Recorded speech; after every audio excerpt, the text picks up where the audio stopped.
تو آپ کے ذہن میں بہت بڑا اطمینان پیدا ہوتا ہے۔ تو یہ ایک پریکٹیکل اگزامپل میں نے آپ کو بتائی ہے، بے شک کر کے دیکھ لیجئے گا۔ تو مزاج رسول سے آشنائی حاصل کرنے کا سب سے پہلا سبق آج ہم شروع کر رہے ہیں، اور وہ یہ ہے کہ عرب کو کیوں منتخب کیا گیا رحمت للعالمین کو مبعوث کرنے کے لیے۔ دس از اے بگ کوشچن۔ یہ آپ کے بہت سارے مسائل، آپ کی ذہنی الجھنیں جو ہے یہ دور کرے گا، اور آپ کو یہ سوال کا جواب جب میں پورا آپ کو یہ بتاؤں گا، انشاءاللہ آپ کا مائنڈ اس پہ کلیئرٹی ہو جائے گی آپ کو، اور دوبارہ زندگی میں کبھی آپ کو کسی کوشچن پہ کا جواب دینے میں مشکل نہیں آئے گی کہ جزیرۃ العرب کو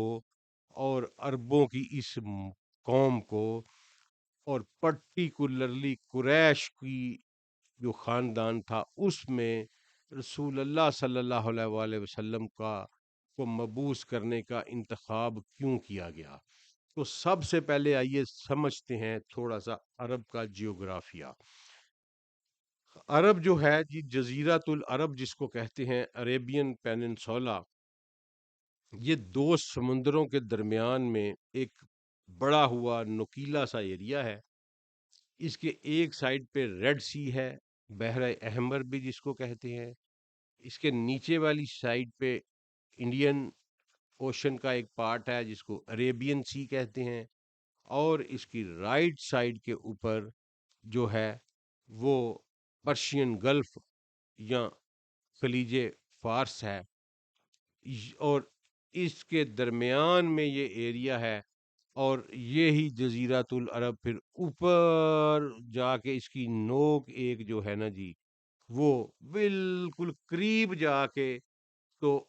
کھلتی ہے میڈیٹرینین سی کے، اور ان کے درمیان میں خشکی کا ایک تھوڑا سا حصہ آتا ہے، یعنی تین اطراف سے یہ سمندر میں ہے، اور صرف ایک طرف سے یہ خشکی کے ساتھ پھر آگے پوری اگلی دنیا سے ملا ہوا ہے۔ اس کے اس کا جو ہے اس کے اندر جو ہے، اس جزیرۃ العرب میں یہ جو پارٹ میں نے آپ کو ڈیفائن کیا ہے، ماس آف لینڈ ہے، اس میں لک و دک صحرا ہے۔ کسی بھی طرف سے اس کے سینٹر تک پہنچنا یا ایک سائڈ سے دوسری سائڈ کی طرف اس کو کراس کرنا آج بھی ناممکن ہے، کیونکہ ایک بہت بڑا، چلیں آپ بائی ایئر تو کراس کر سکتے ہیں، لیکن بائی فٹ، بائی کار، کسی بھی قسم کی وہیکل سے آج بھی اس کی ایک سائڈ سے دوسری سائڈ پہ اگر آپ چیر کے نکلنا چاہیں، سینٹر میں سے تو نہیں پہنچا جا سکتا، کیونکہ درمیان میں ایک بہت بڑا ڈیزرٹ آتا ہے جس کو ربع خالی کہتے ہیں، اور اس ڈیزرٹ میں گاڑی چلانا تو بڑی دور کی بات، انسان کا چلنا بھی مشکل ہے، کہ ایک لائٹ سے ویٹ کا انسان بھی اس کے اوپر قدم رکھے تو وہ اس گھٹنوں گھٹنوں تک وہ اندر دنس جاتا ہے۔ اتنی ملائم، نرم اور سمجھ لیں پورس قسم کی سینڈ اور خشک ہے، گرمی شدید پڑتی ہے، دور دور تک پانی کا نشان نہیں ہوتا۔ یہ اتنا ٹف جیوگرافیہ ہے کہ آپ اس کا اندازہ صرف اس وقت کر سکتے ہیں جب آپ اس میں سے گزریں۔ یہ جزیرۃ العرب ہے۔ اب جزیرۃ العرب پہ رہنے والی جو اقوام ہیں، وہ کیا ہے، ان کو عرب کیوں کہا جاتا ہے، ان کی کیا اقسام ہے؟ تو عربوں کی تین قسمیں ہیں، ایک ہے عرب بائدہ، ایک ہے عرب عاربہ، اور ایک ہے عرب مستعربہ۔ یہ تین ہی کیٹیگری کے عربز ہیں۔ عرب بائدہ جو ہیں یہ وہ قدیم عرب ہیں جن کا ذکر قرآن نے عاد اور سمود کی شکل میں کیا ہے، جن کا نام و نشان مٹ چکا ہے، اور یہ بہت ہزاروں سال پہلے کہیں تباہ و برباد ہو گئے۔ اس وقت تباہ و برباد ہو گئے جب یہ خطہ ایک آ، سمجھنے کے خوشحالی کا ایک مرکز تھا۔ سورہ سبا جب ہم پڑھیں گے تو میں آپ کو بتاؤں گا کہ اللہ تعالیٰ نے کیسے اس سورہ میں اس خطے کو کیسے کتنا پاپولیٹڈ اور کتنا ایڈوانس اور کلچرڈ اور سیولائزڈ بیان تھا یہ خطہ۔ پھر اس کے ساتھ تباہیاں آئیں، پتہ نہیں کیا کیا کچھ اللہ نے کیا، اور ان تہذیبوں کو پوری تہذیبوں کو غرق کر دیا، اور پھر یہ ڈیزرٹ میں بدل گیا۔ وہ جو لوگ تھے پرانے، ان کو عرب باعدہ کہتے ہیں۔ دو قوموں کی مثال قرآن میں ان میں آئی ہے، عاد اور سمود کی۔ ان میں اور بھی بہت ساری جو ہیں وہ اقوام ہوں گی۔ جو اس کا جو حصہ شام کی طرف لگتا ہے، وہاں قوم عاد آباد تھی، اور اس کا جو حصہ نیچے حضر موت اور یمن کی طرف لگتا ہے، وہاں قوم سمود آباد تھی۔ تو یہ اس طرح پھر آگے دوبارہ سے اگلی قسم عربوں کی آتی ہے، جس کو عرب آربا کہتے ہیں۔ یہ وہ عرب قبائل ہیں جو ان کی عرب باعدہ کے مٹنے کے بعد، یا ان میں سے کوئی ایک دو بندے جو زندہ بچے، ان کے بعد ان کی نسلیں آگے چلیں۔ یہ لوگ پیور یہیں کے اسی خطہ میں پیدا ہونے والے، ان کے آباء و اجداد اسی سے بلانگ کرنے والے لوگ ہیں۔ ان کو عرب آربا کہتے ہیں۔ ان میں اوس اور خزرج کے قبائل عرب آربا ہیں وہ، اور ایک تیسری قسم ہے عرب مستعربہ۔ یہ یعنی مستعار لیے ہوئے، ادھار لیے ہوئے عرب ہیں۔ یہ ابراہیمی عرب ہے۔ ابراہیم علیہ الصلاۃ والسلام اصل میں عرب نہیں تھے،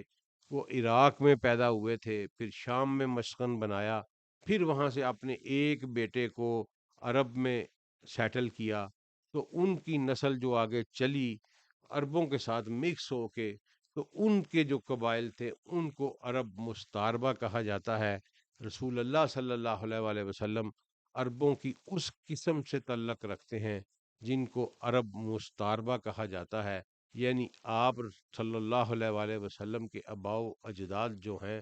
وہ 100% عرب نہیں ہیں، وہ باہر سے آئے تھے، عرب میں رچ بس گئے، اور پھر عرب کے ہی ہو کر رہ گئے۔ یہ کچھ چھوٹا سپین نہیں ہے، یہ ہزاروں سالوں کا سپین ہے، کہ جب اسماعیل علیہ الصلوۃ والسلام آئے اور اپ ٹو رسول اللہ صلی اللہ علیہ وآلہ وسلم، تو یہ لوگ پھر عرب کے ہی ہو کر رہ گئے، لیکن انہوں نے اپنی ایک الگ شناخت برقرار رکھی، اس لیے ان کو عرب مستعربہ کہا جاتا ہے۔ یہ تو ہیں مثلا عرب کا لینڈ ماس اور عرب پہ رہنے والے قبائل۔ اب کویشچن یہ آتا ہے کہ یہ ایریے کے بارے میں ہمیں جو کچھ پڑھایا گیا، کیا وہ ٹھیک ہے؟ ہمیں حقیقت نہیں پڑھائی گئی۔ یہ ایریا جب رسول اللہ صلی اللہ علیہ وآلہ وسلم آئے، اس وقت اس کی ایک خاص شناخت تھی دنیا میں، لیکن اس کو منتخب کیوں کیا گیا، اور یہاں کے رہنے والوں کو امیون کیوں کہا گیا، اور رسول اللہ صلی اللہ علیہ وآلہ وسلم کو امی کہہ کر کیوں مخاطب کیا گیا؟ یہ میں آج آپ کا سب سے پہلے عقدہ جو کھولوں گا وہ یہ کھولوں گا کہ یہ جو ہمارے ہاں غلط قسم کا ایک ہی ترجمہ امی کا کر دیا گیا، اور یہ پوری کی پوری نسلوں کو یہ پڑھا دیا گیا کہ امی کا مطلب ان پڑھ ہوتا ہے۔ ایسے بندے کو امی کہتے ہیں جو لکھنا پڑھنا نہ جانتا ہو۔ یہ بالکل غلط تشریح ہے امیون کی اور امی کی۔ امی کا ایک مطلب یہ ضرور ہوتا ہے ان لیٹرڈ پرسن، جو کہ نہیں لکھ پڑھ سکتا، لیکن امی کے اور بہت سارے جو ہیں مطالب ہیں، اور وہ سارے کے سارے مطالب جو ہیں وہ یہاں پر مختلف سیاق اور سباق کے مطابق ان کو لگا کے پڑھنا پڑے گا۔ اللہ تعالیٰ نے جب ان کو امیون کہا تو مجھے یہ بتائیں کہ وہ مثلا اللہ نے سورہ جمعہ میں کہا کہ وہی اللہ ہے جس نے اپنے رسول کو امیون کے درمیان میں مبعوث کیا انہی میں سے، اور یہ ان کو میری آیات پڑھ کے سناتا ہے، تلاوت کرتا ہے، پھر ان کا تزکیہ کرتا ہے، پھر ان کو کتاب اور حکمت کا علم عطا کرتا ہے۔ ٹھیک ہے، تو یہ امیون کہنے کا مطلب کہ سارے کے سارے پھر ان پڑھ تھے، حتیٰ کہ جب ہم ڈیٹا لیتے ہیں تو ہمیں پتہ چلتا ہے کہ رسول اللہ صلی اللہ علیہ وآلہ وسلم کے زمانے کے بھی میجارٹی لوگ جو تھے ان کو پڑھنا لکھنا آتا تھا، اور اسی طرح رسول اللہ صلی اللہ علیہ وسلم سے پہلے کے بھی جو لوگ تھے ان کے اتنے پرانے شاعری کے قصیدے اور ان کے چھوٹے چھوٹے ٹکڑے آج بھی تاریخ میں محفوظ ہیں، جس سے ثابت ہوتا ہے کہ ان لوگوں میں ایک کثیر تعداد جو تھی وہ پڑھے لکھے لوگوں کی موجود تھی، تو پھر خدا نے ان کو، اللہ تعالیٰ نے ان کو من حیث القوم امیون کیوں کہا ہے؟ اگر من حیث القوم کسی کو امیون کہہ دینے کا مطلب ہے کہ ان کی 99.99 پاپولیشن جو ہے وہ ان پڑھ ہے، ان لیٹرڈ ہے، لکھنا پڑھنا نہیں جانتی، لیکن تاریخ کے شواہد یہ ملتے ہیں کہ ان کی ایک میجر پورشن جو ہے ان کا وہ لکھنا پڑھنا جانتا تھا۔ مثلا فار ایگزامپل، اگر ہم رسول اللہ صلی اللہ علیہ وآلہ وسلم کے ابتدائی فالوور جو ہمارے پرانے صحابہ ہیں، جن کو ہم سابقون الاولون بھی کہتے ہیں، اگر آپ ان کی اسٹڈی کریں تو ان میں آپ دیکھیں کہ جناب اما ختیجہ کو پڑھنا لکھنا آتا تھا، مولا علی علیہ السلام کو پڑھنا لکھنا آتا تھا، جناب ابوبکر صدیق کو پڑھنا لکھنا آتا تھا، عمر ابن الخطاب کو پڑھنا لکھنا آتا تھا، زبیر بن عوام کو پڑھنا لکھنا آتا تھا، عبد الرحمن بن عوف کو پڑھنا لکھنا آتا تھا، سعد بن معاذ کو پڑھنا لکھنا آتا تھا، زید بن ثابت کو پڑھنا لکھنا آتا تھا۔ مثلا آپ مدینے کے صحابی اولین لے لیں، مکہ کے اولین صحابی لے لیں، ان میں میجارٹی ایسے لوگوں کی ملتی ہے جو رسول اللہ صلی اللہ علیہ وآلہ وسلم کو پر سیدنا عثمان بہت پڑھے لکھے انسان تھے، اور پرٹیکولرلی فنانشیل مینجمنٹ میں ان کا ایک خاص طرح امتیاز ہے آج بھی۔ تو یہ ہمیں میجارٹی آف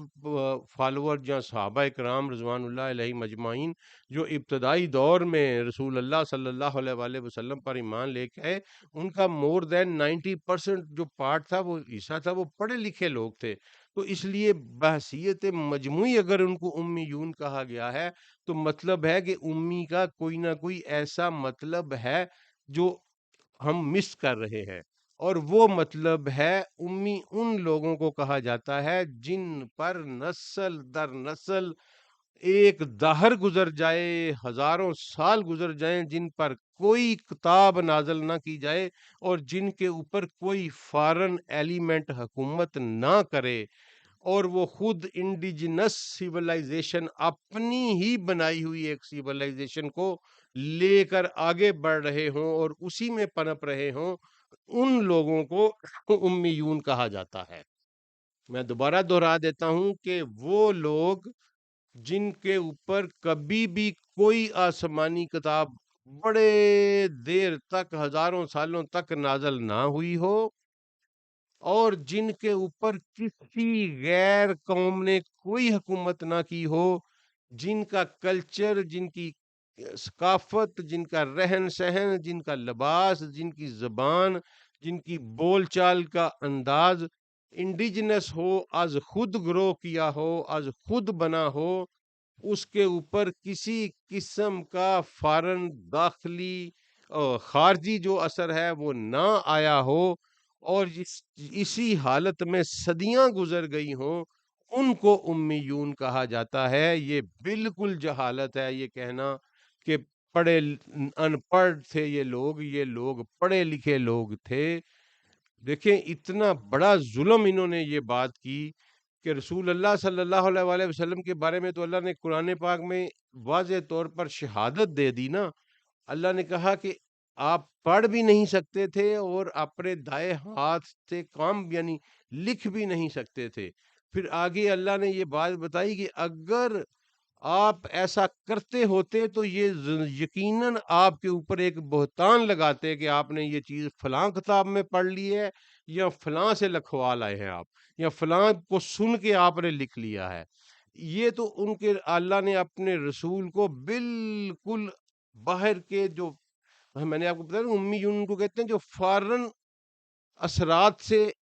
خارجی اثرات سے بالکل پاک ہوں، تو اللہ نے اپنے رسول کو تعلیم، علم اور تربیت کے معاملے میں ہر قسم کے خارجی اثرات سے پاک رکھنے کے لیے یہ حقیقت جو ہے وہ رکھی۔ اس کا یہ مطلب نہیں رسول اللہ کہ اس کا مطلب یہ ہے، امی کا مطلب یہ ہے کہ دنیاوی طور پر خارجی حالات سے کوئی علم انہوں نے حاصل نہیں کیا۔ ان کا جتنا علم ہے وہ رسول اللہ صلی اللہ علیہ وسلم کے پاس کائنات کے تمام علوم ہیں، وہ سارے کے سارے اللہ کے ودیت کیے گئے ہیں۔ اللہ نے ان کو دیے ہوئے ہیں. انہوں نے کسی انسان سے، کسی چرند سے، کسی پرند سے، کسی سیولائزیشن سے، کسی استاد سے نہیں پڑھا. ان کا واحد استاد اللہ رب العالمین ہے، اور اللہ رب العالمین نے ان کو اس دنیا میں نسل آدم میں سب سے زیادہ جو ہے وہ علم والا بنایا ہے. اس لیے رسول امی یا نبی امی کا مطلب یہ ہے کہ علوم و فنون کے چشمے دنیا کے تمام، میرے الفاظ پہ غور کریے گا، دنیا کے تمام علوم اور فنون کے چشمے جس کے قدم سے پھوٹیں اسے نبی امی کہتے ہیں. اللہ نے رسول اللہ صلی اللہ علیہ وآلہ وسلم کو رسول امی یا نبی امی کہہ کر مخاطب کیا ہے. نبی امی، نبی کا مطلب ہے غیب کی خبر دینے والا. امی جو باہر سے، جس کا ہر طرح کی خبر کے لیے جس کو بلاغ کر دیا جائے، جو بالکل خارجی اثرات سے پاک ہو. یعنی وہ جتنی بھی خبر دے رہا ہے وہ ساری کی ساری غیب والے سے آ رہی ہے، اور وہ سارے کا سارا علم وہیں سے آ رہا ہے. اور دنیا کے تمام علوم اور فنون اسی رب العالمین سے نکلتے ہیں، اسی رب العالمین کے پیدا کیے ہوئے ہیں. اس لیے دنیا کے تمام علوم اور فنون کے چشمے جس کے قدموں سے پھوٹتے ہیں اسے نبی امی صلی اللہ علیہ وآلہ وسلم کہتے ہیں. یہ اسی لیے ان کو امیون کہا گیا کہ ان کے اوپر آج تک کسی نے کوئی حکومت نہیں کی تھی، اور ان کے اوپر اسماعیل علیہ الصلوۃ والسلام کے بعد کوئی پیغمبر نہیں آیا. اللہ تعالیٰ نے ان کو نسل در نسل در نسل در نسل ہزاروں سال تک بالکل کورے رکھا ان کو، تاکہ وہ اس لیے کہ جب اللہ کی آخری کتاب ان کے اوپر نازل کی جائے، جب ان کے درمیان رسول آخر زمان صلی اللہ علیہ وآلہ وسلم مبعوث کیے جائیں، تو ان کے ذہن جو ہیں وہ بالکل صاف تختی کی طرح ہوں. اور یہ جو کچھ انہوں نے اپنے لیا ہوا تھا، کوئی فارن سیولائزیشن ان کے ذہن پر اثر نہ رکھتی ہو. انڈیجنس انسانی جو فطرت ہے اس کے اوپر پلے ہوئے بڑے ہوئے یہ لوگ تھے. اسی لیے میں آپ کو ایک مثال دیتا ہوں کہ یہ کیوں کلمہ نہیں پڑھتے تھے. یہ جانتے تھے کہ کیونکہ ان کے کیا یہ وصف تھا کہ جو انسان زبان سے کہتا ہے وہی انسان کو عمل کرنا پڑتا ہے. یہ آج کی طرح ہماری طرح کے دو نمبر بندے نہیں تھے، چاہے وہ کافر مشرک تھے، لیکن اس کے باوجود وہ قول اور قرار کے اتنے پکے تھے کہ وہ کہتے تھے کہ ایک دفعہ منہ سے نکل گیا ہے تو پھر ہم اس پہ پکے ہیں. ایک دفعہ یعنی بہت دفعہ اس طرح ہوا کہ انہوں نے کوئی وعدہ دیا، کسی نے قول دیا، تو پھر اس پہ یہ جان سے گزر گئے. ایک دفعہ ایک بہت بڑا ڈاکو تھا، بہت بڑا ڈاکو تھا، تو وہ مسلمان ہوا تو امیر المومنین جناب سیدنا عمر بن خطاب کے دربار میں وہ حاضر ہوا. تو عمر بن خطاب نے اس سے پوچھا کہ بتا تو نے اتنی بہت مشہور کوئی ڈاکو تھا عرب کا، تو بتایا کہ کوئی ایسا انفارگیٹیبل واقعہ سناؤ. تو اس نے کہا امیر المومنین، ہاں انہوں نے کہا امیر المومنین کہ جس میں تم بے بس ہو گئے ہو. تو انہوں نے کہا امیر المومنین مجھے ایک شخص نے زندگی میں بے بس کیا ہے. ان کا کیا ہوا؟ انہوں نے کہا جی میں نے اس شخص کا گھوڑا جو ہے وہ اس سے چھینا،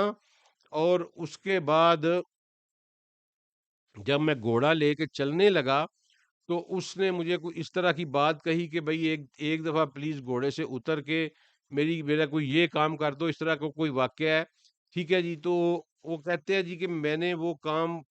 کرنے، یعنی اسے کہا کہ پانی پلا دو. تو اس نے کہا جی جب تم اس وقت تک نہیں جاؤ گے جب تک میں پانی کا پیالہ ختم نہیں کروں گا. تو اس نے کہا ٹھیک ہے تم ختم کر لو، میں پھر تمہارا گھوڑا لے جاؤں گا. تو اس نے وہ پانی کا پیالہ پھینک دیا. اس نے کہا نہ میں پیوں گا، نہ میں ختم کروں گا، نہ تم گھوڑا لے جا سکو گے. تو کہتا ہے امیر المومنین پھر میں نے وہ گھوڑا اس کو دے دیا واپس. تو اس امیر المومنین نے اس سے پوچھا کہ یار تمہیں تو وہاں کوئی بھی نہیں دیکھ رہا تھا، تو تم وہاں لے جاتے گھوڑا. اس نے کہا نہیں نہیں نہیں اے ابن الخطاب، یہ کیسے ہو سکتا ہے؟ پھر وہ شخص لوگوں کو جا کے بتاتا کہ میں عرب کے فلاں ڈاکو کے ساتھ ملا، یا کوئی بندہ سنتا اس بات کو تو وہ کہتا کہ یار وہ بڑا ہی کوئی گندا قسم کا ڈاکو ہے جو اپنے وعدے سے اپنے قول سے پھر گیا۔ تو یہ اس طرح کی خصوصیات اللہ تعالیٰ نے ان میں پیدا کرنے کے لیے ان کو بالکل کوڑا رکھا، ان پر کبھی کبھی بھی اسماعیل علیہ الصلوۃ والسلام سے لے کر سیدی محمد مصطفیٰ صلی اللہ علیہ وآلہ وسلم پر، ان پر کبھی بھی کوئی شخص، کوئی سیولائزیشن حکمرانی ہی نہیں کر سکی۔ میں نے عرب کا جغرافیہ آپ کو اس لیے بتایا تھا کہ میں آپ کو بتاؤں کہ یہ کس طرح ممکن ہوا کہ ان پر کوئی حکومت نہیں کر سکا۔ دیکھیں، ان کے ایک طرف ایران کی بہت بڑی سلطنت تھی، ساسانی سلطنت تھی، ان کے دوسری طرف رومنس کی بہت بڑی ایسٹرن رومن امپائر تھی، ان کے نیچے بہت بڑی یمن کی سبائی سیولائزیشن تھی۔ لیکن اس کے باوجود یہ، اور ان کے سمندر کے پار بالکل سامنے ایتھوپیا، جس کو آج ہم کہتے ہیں حبشہ، جس کو ایبیسینیا اس وقت کہتے تھے، وہاں ایک بہت بڑی سیولائزیشن تھی، نجاشی، جناب سیدنا نجاشی کا ہم ذکر پڑھتے ہیں جہاں پہ۔ لیکن اس کے باوجود کوئی ان پر حکومت اس لیے نہیں کر سکا کہ عرب کے جغرافیے نے ان کی جو سیٹلمنٹ تھی، ان کے اندر مکہ اور اس کے گرد و نواح، اور اسی طرح یثرب اور اس کے گرد و نواح کے جو قبائل تھے، اس کو جغرافیے نے اس طرح گھیرا ہوا تھا کہ اس وقت کے زمانے میں فوج کا کراس کر کے ان تک پہنچنا ناممکن بنا دیا تھا اللہ تعالیٰ نے، نیچرل جیوگرافی سے۔ فار ایگزامپل، اگر کوئی انڈیا سے حملہ کرنے ان کے اوپر آتا تو وہ یمن کی بندرگاہ پہ اترتا، تو وہاں سے اتر کے اسے آگے ربع الخالی کا سامنا کرنا پڑتا۔ ادروائز ربع الخالی کے علاوہ جو چھوٹا سا تجارتی رستہ تھا بالکل سمندر کی پٹی کے ساتھ ساتھ، وہ اتنا خطرناک تھا، اور اس کے اوپر ان کی پرماننٹ چوکیاں ہوتی تھیں، کوئی بندہ وہاں سے گزر ہی نہیں سکتا تھا، کیونکہ وہ تھوڑا سا بھی رستہ چینج کرتا تو وہ ربع خالی میں داخل ہو جاتا اور وہیں سڑ بن کے مر جاتا۔ اس طرح اگر کبھی کوئی فوج آئی بھی تو وہ دو تین واقعات ہمیں اس طرح کے ملتے ہیں، وہ وہیں سڑ بن کے تو سڑ پوج کے مر کھپ گئی ڈیزرٹس میں، وہ واپس نہیں پھر جا سکی۔ اسی طرح اگر کوئی ایبیسینیا سے یمن والے سبائین حملہ کرتے تو ان کا استقبال بھی ربع خالی کرتا۔ اگر ایبیسینین جو تھے وہ کراس کر کے آتے تو وہ بھی اسی ربع خالی کی کا لقمہ اجل بنتے۔ آپ نے پڑھا ہے وہ واقعہ اصحاب الفیل والا، جب ابرہا آیا تھا تو اس نے ایک عرب بندے کو ساتھ لیا تھا کہ جی اس شرط پر کہ وہ مجھے رستے سے بچاتا بچاتا بچاتا جو ہے وہ پہنچائے گا۔ وہ اس لیے اس نے کیا تھا کہ اس سے پہلے ایک آرمی آئی تھی وہیں سے ہی، یمن سے ہی، تو اس کے گائیڈ نے وہ جان بوجھ کے اس کو ریگستان میں لے گیا تھا اور وہیں وہ مر گئے تھے۔ تو ابرہا جو ہے اس نے یہ انتظام کیا، وہ اس کو ربع خالی کو ایک اپنے بازو پہ رکھتا ہوا ایک لوکل عرب کی مدد سے وہاں تک پہنچا، تو اس کو پھر اللہ تعالیٰ نے تباہ و برباد کر دیا۔ یعنی جب اگر کسی نے جغرافیے کو بیٹ کیا تو پھر اللہ نے انٹرفیئر کر کے اس کو برباد کر دیا۔ ان کے اوپر کسی غیر کی حکمرانی نہیں ہونے دی اللہ نے، کیونکہ ان کی تہذیب کو بالکل خالص کر کے چلتا ہے اللہ۔ اسی طرح اگر کوئی شخص یا کوئی آرمی اگر ایران سے آتی تو اس کو ایک بہت بڑا ڈیزرٹ جو ہے وہ مدینہ اور تبوک، مدینہ اور عراق کی سرحد میں کے درمیان میں ایک بیدا کا بہت بڑا جو ہے ڈیزرٹ ہے، وہاں سے گزرنا پڑتا، وہ اس کی موت بن جاتا۔ اور اگر کوئی آرمی شام سے آتی تو اسے میدان سالے، جس کو ہم کہتے ہیں، اتنے بڑے بڑے کھنڈرات تھے، وہ اتنا خطرناک ڈیزرٹ تھا وہ۔ آج بھی اگر آپ تبوک کی طرف، مدینہ سے تبوک کی طرف جائیں تو خیبر سے آن ورڈ وہ شروع ہوتا ہے اور خوفناک قسم کا ڈیزرٹ ہے،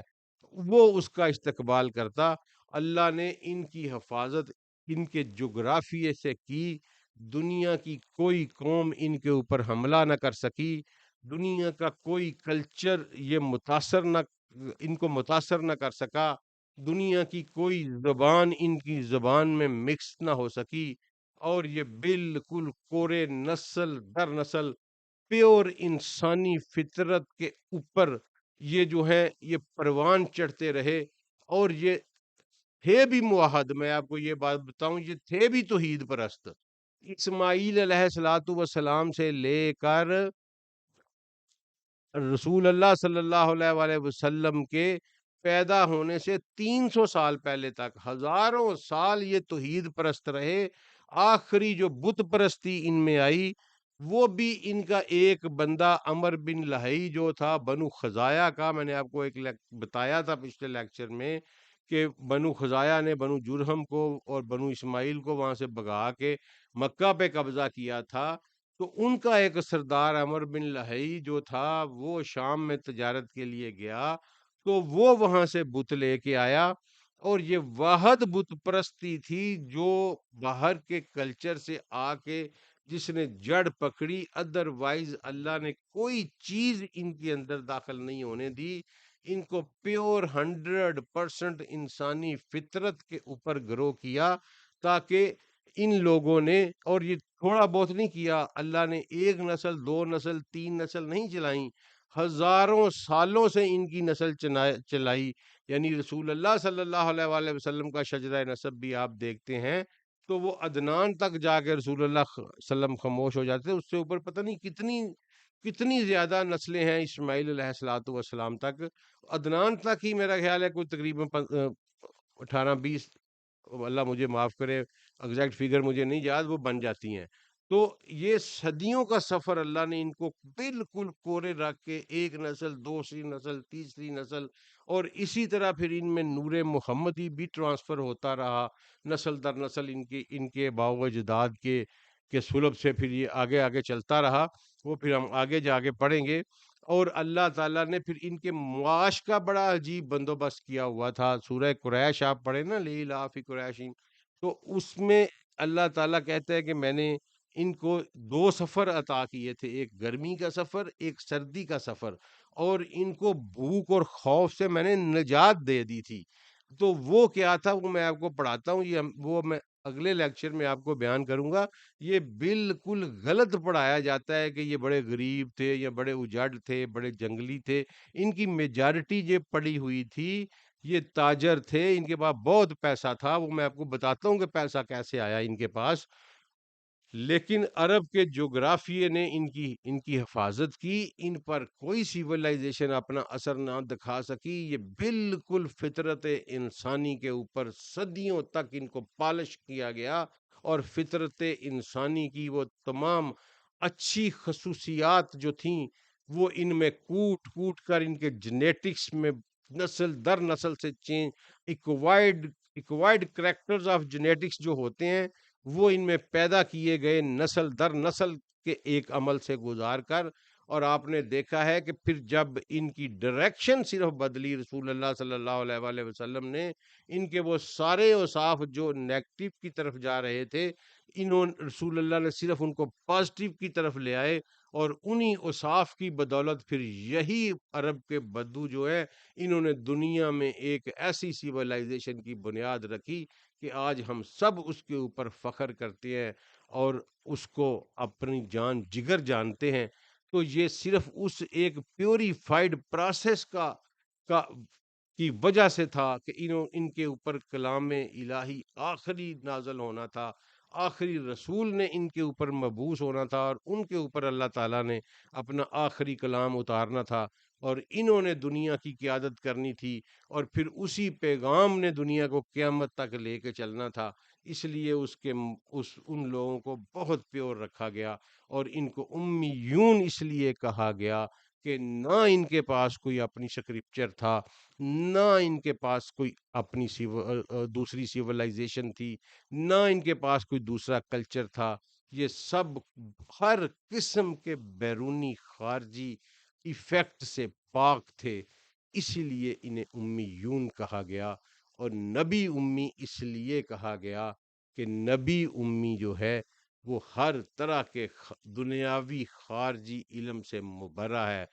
اس نبی امی وہ ہے جس کے پاس اس کائنات کے تمام علوم ہوں، جو اس کے دنیا کے تمام علوم فنون کے چشمے اس کے قدموں سے پھوٹیں، لیکن اس نے اس دنیا کے کسی ذریعے سے کوئی علم نہ حاصل کیا ہو۔ اس کے علم کی ساری بنیاد اور سارے کا سارا ذخیرہ جو ہے وہ رب العالمین کی طرف سے عطا کردہ ہو، اسے کہتے ہیں نبی امی صلی اللہ علیہ وآلہ وسلم۔ السلام علیکم ورحمۃ اللہ۔